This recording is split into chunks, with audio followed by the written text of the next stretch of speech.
നന്നായിരിക്കും. എനിക്ക് സന്തോഷമുണ്ട്. പക്ഷേ ഡെലിവറി നിഞ്ച എന്ന് പറഞ്ഞാൽ എന്താ? വളരെ പ്രധാനപ്പെട്ട പാർസലുകളും രേഖകളും ഉൾക്കൊള്ളുന്ന ഒരു ജോലിയാണിത്. എന്റെ ജീവിതം പണയം വെച്ച് സുരക്ഷിതമായി അതെത്തിക്കുന്നു. ഒരു പോസ്റ്റ്മാനെ പോലെ? അല്ല, അത് തീർത്തും വ്യത്യസ്തമാണ്. പോസ്റ്റ്മാന്റെ ജീവിതത്തിന് ആപത്തൊന്നുമില്ല, പക്ഷേ ഞങ്ങളുടെ ഇതിലുണ്ട്. എനിക്ക് മനസ്സിലായി. അപ്പൊ നിങ്ങൾ ജീവൻ പണയം വെക്കുന്ന ഒരു പോസ്റ്റ്മാനാണ്. നിന്നെ എന്താണ് ഞാൻ രണ്ടായി കാണുന്നത്? നരുട്ടോ, നരുട്ടോ. ഒരു മിനിറ്റ്, നീ ക്ലോൺ ജിറ്റ്സു വല്ല ഉപയോഗിക്കുവാണോ? എന്നോട് മറച്ചാക്കണ്ട. നിങ്ങൾ ഇരട്ടകളാണോ? അല്ല. ദൈവമേ, ഇവർ രണ്ടുപേരിൽ ആരാണ് ശരിക്കുള്ള ഹിനാറ്റ എന്ന് എങ്ങനെ കണ്ടുപിടിക്കും? എനിക്ക് വട്ടുപിടിക്കുമെന്ന് തോന്നുന്നു. നിങ്ങളുടെ ശബ്ദം ഒരേപോലെ തന്നെയുണ്ട്. എനിക്ക് കിട്ടി. ഞാനൊരു ചോദ്യം ചോദിക്കാം. അതിന് ഉത്തരം യഥാർത്ഥ ഹിനാറ്റയ്ക്ക് മാത്രമേ പറയാൻ പറ്റൂ. ശരി, ഹിനാറ്റയുടെ അച്ഛന്റെ പേരെന്താന്ന് അറിയാമോ?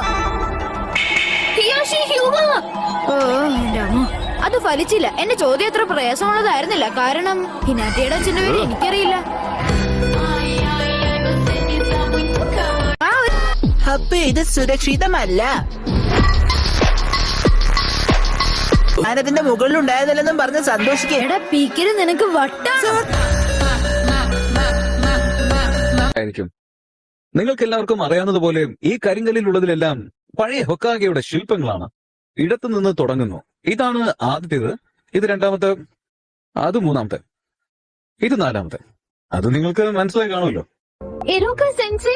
അപ്പൊ അഞ്ചാമത്തെ ഹൊക്കാഗെ ആരാണ്? അത് ഇതുവരെ തീരുമാനിച്ചിട്ടില്ല. ഒരുപക്ഷെ അത് നിങ്ങളുടെ ഫേവറേറ്റ് ടീച്ചർ ആവാം.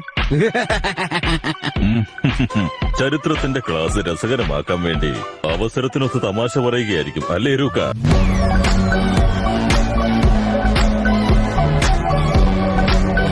ഇദ്ദേഹത്തിന്റെ ശില്പമാണ് ആ മലയിൽ കൊത്തിവെച്ചിരിക്കുന്നത്.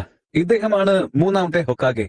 ഏറ്റവും ശക്തനും ബുദ്ധിമാനുമായിരുന്നുവെന്നാണ് മൂന്നാമത്തെ ഹൊക്കാഗെ എന്ന് പറയുന്നത്. അദ്ദേഹത്തെ പ്രൊഫസർ എന്നും വിളിച്ചിരുന്നു.